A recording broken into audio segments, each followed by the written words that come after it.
ಕಾಲ್ ತುಳಿತ ದುರಂತಕ್ಕೆ ಸಿಎಂ ಸಿದ್ದರಾಮಯ್ಯ ಬೇಸರ ವ್ಯಕ್ತಪಡಿಸಿದ್ದಾರೆ. ಕಣ್ಣೀರು ಹಾಕುವ ಮಟ್ಟಿಗೆ ಬೇಸರಗೊಂಡಿರುವಂತಹ ಸಿಎಂ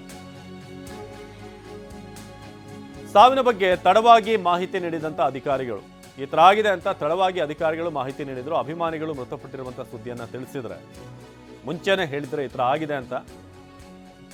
ವಿಧಾನಸೌಧದಲ್ಲಿಯೇ ಕಾರ್ಯಕ್ರಮ ಮಾಡ್ತಾ ಇರಲಿಲ್ಲ,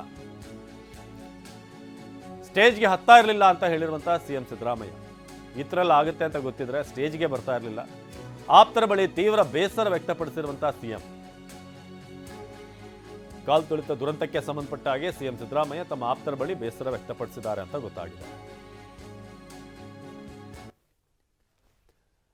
ಸೊ 11 ಅಭಿಮಾನಿಗಳ ದಾರುಣ ಅಂತ್ಯಕ್ಕೆ ಸಂಬಂಧಪಟ್ಟ ಹಾಗೆ ಈಗ ಸಾಕಷ್ಟು ಹೇಳಿಕೆಗಳು, ಆರೋಪ ಪ್ರತ್ಯಾರೋಪಗಳೆಲ್ಲವೂ ಕೂಡ ನಾವು ನೋಡ್ತಾ ಇದ್ದೀವಿ. ಒಂದು ಕಡೆ ತನಿಖೆ ಕೂಡ ಆಗ್ತಾ ಇದೆ. ಆದರೆ ಸಿಎಂ ಸಿದ್ದರಾಮಯ್ಯ ತಮ್ಮ ಆಪ್ತರ ಬಳಿ ಈ ಕಾಲ್ ತುಳಿತ ಪ್ರಕರಣಕ್ಕೆ ಸಂಬಂಧಪಟ್ಟ ಹಾಗೆ, ದುರಂತಕ್ಕೆ ಸಂಬಂಧಪಟ್ಟ ಹಾಗೆ ಕಣ್ಣೀರು ಹಾಕುವ ಮಟ್ಟಿಗೆ ಬೇಸರಗೊಂಡಿದ್ದಾರೆ ಅಂತ ಗೊತ್ತಾಗಿದೆ. ಸಾವಿನ ಬಗ್ಗೆ ತಡವಾಗಿ ಮಾಹಿತಿಯನ್ನು ಕೊಟ್ಟಿದ್ದರು ಅಧಿಕಾರಿಗಳು. ಒಂದು ವೇಳೆ ಅಭಿಮಾನಿಗಳು ಈ ಥರ ಮೃತಪಡ್ತಾರೆ, ಇಷ್ಟೆಲ್ಲ ಆಗುತ್ತೆ ಅಂತ ಗೊತ್ತಿದ್ರೆ ವಿಧಾನಸೌಧದಲ್ಲಿ ಕಾರ್ಯಕ್ರಮನೇ ಮಾಡ್ತಾ ಇರಲಿಲ್ಲ, ಸ್ಟೇಜ್ಗೆ ಹತ್ತಾ ಇರಲಿಲ್ಲ ಅಂತ ಹೇಳಿರುವಂಥ ಸಿಎಂ ಸಿದ್ದರಾಮಯ್ಯ ತಮ್ಮ ಆಪ್ತರ ಬಳಿ ತೀವ್ರ ಬೇಸರ ವ್ಯಕ್ತಪಡಿಸಿದ್ರು ಅನ್ನೋ ಮಾಹಿತಿ ಲಭ್ಯವಾಗ್ತಾ ಇದೆ.